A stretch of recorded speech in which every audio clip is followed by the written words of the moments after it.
மக்களே, இன்னைக்கு நம்ம என்ன பார்க்க போகிறோம்னா, தமிழ்நாட்டு சிஎம் விஜய், ஜோசப் விஜய் கரூருக்கு வந்திருக்காப்புல. அவர் என்ன பேசினாரு, அதை பற்றி தான் நம்ம டீட்டெயிலாக பார்க்க போகிறோம்.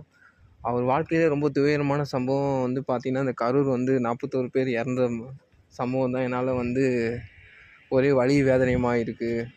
அதுக்கு நடந்ததுலாம் காரணமே இந்த திமுக அரசு தான். போலீஸ் தான் இந்த வேணும்னே எங்களை மாட்டிவிட்டாங்க இப்படிலாம் சொல்கிறாப்புல.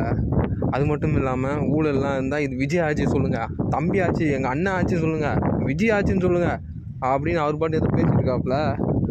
சிஎம் மாதிரி பேச சொன்னால் ஏதோ வரம் போகிற மாதிரி பேசிக்கிட்டு இருக்க மாதிரி பேசியிருக்காப்புல. என்னடா அது, ஒரு சிஎம் விஜய் ஸ்பீச் மாதிரி இல்லையே அது, என்ன இது இப்படி பேசுகிறாப்புலையே ஆள் அப்படின்னு ஆயிடுச்சு.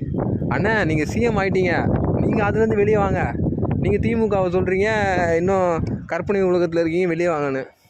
ஒன்றும் புரியலை.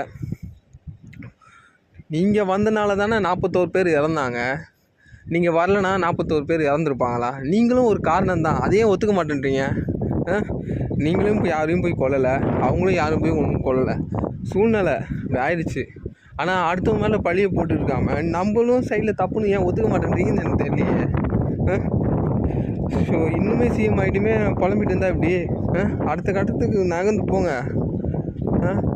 அதிகாரிங்க லஞ்சம் வாங்கினா அவங்க டிஸ்மிஸ் பண்ணுங்கள், சஸ்பெண்ட் ஏதாவது ஒன்று, அது ஆக்ஷன் எடுங்க. அதை விட்டுட்டு நீங்கள் என்ன சொல்கிறீங்க, சம்மந்தமே இல்லாமல் வந்து இது விஜய் ஆட்சின்னு சொல்லுங்கள், அவர் ஆட்சின்னு சொல்லுங்கள், இவர் ஆட்சின்னு சொல்லுங்கன்னு சொல்லிகிட்டு இருக்கீங்க. ஒன்றும் புரியலையாண்ணா என்ன நடக்குதுன்னு தமிழ்நாட்டில். அப்படி இருக்குது நிலவரம். அது மட்டும் இல்லாமல் வந்து என்னென்னா நினைவு சின்னம் வைப்போம், அதை பற்றி பேசியிருக்கீங்க. நினைவு சின்னம் வைக்கிறதுக்கு உங்களுக்கு பர்சனலாக தோணுது, அது வைக்கும். உங்களை பார்த்து இறந்தவங்களுக்கு அவனை போராட்டம் பண்ணாங்களா, என்ன பண்ணாங்களா? அவங்க இறந்தது வருத்தமாக தானே இருக்கும். அது வந்து ரொம்ப வருத்தப்படக்கூடியது தான். ஆனால் வந்து கவர்மெண்ட் ஜாப்பு கொடுத்துருக்கீங்க, ஏதோ உங்களோட கொடுக்கணும்னு ஒரு இதில் எண்ணத்தில் கொடுத்துருக்கீங்க, ஒரு ஓகே. ஆனால் வந்து எவ்வளோ பேர் போராட்டம் பண்ணி இறந்தவங்களாம் அவங்க குடும்பத்துலாம் இந்த மாதிரி கொடுத்து நான் பார்த்தது இல்லையே.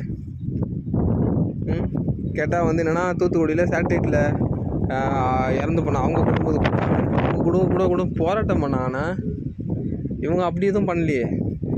நான் கொடுத்தது ஒன்று நான் தப்புன்னு சொல்லலை. ஓகே, அவங்களோட ஃபினான்ஷியலுக்கு ஏதோ கொடுத்துருக்கீங்க, ஒரு ஓகேவான. எல்லாத்துக்குமே அது உங்கள் சைடு ஓகேன்னு சொல்கிற அளவுக்கு பண்ண முடியாதுல்ல. அது மட்டும் இல்லாமல் வந்து அது என்ன சொல்கிறது, இந்த சம்பவம் வந்து நடந்தது எல்லாமே வந்து காரணம் போலீஸ் தான்.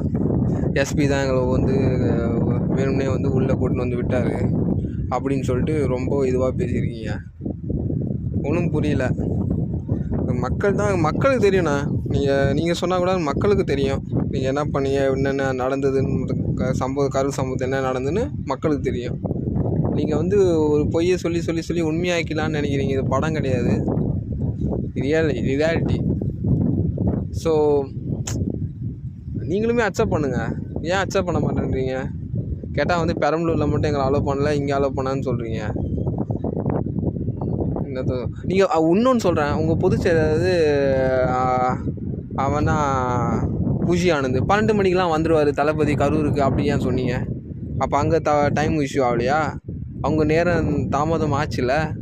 இப்போ அதை பற்றி நீங்கள் ஏன் இது பண்ணல? 12 மணிக்கு வரவருக்கு எதுக்கு 7:30 மணி 8 மணிக்கு வந்தீங்க?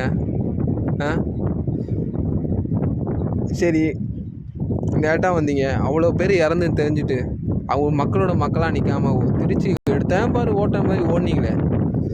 இப்போ நீங்கள் என்ன சொல்கிறீங்க, ஓடு ஓடு ஓடு ஓடு வரான் பாரு வேட்டைக்காரன் பாட்டு பாடுறீங்க. ஒன்றும் புரியல. மக்கள் பார்த்துட்டு தான் இருக்காங்க, காலம் பதில் சொல்லும்.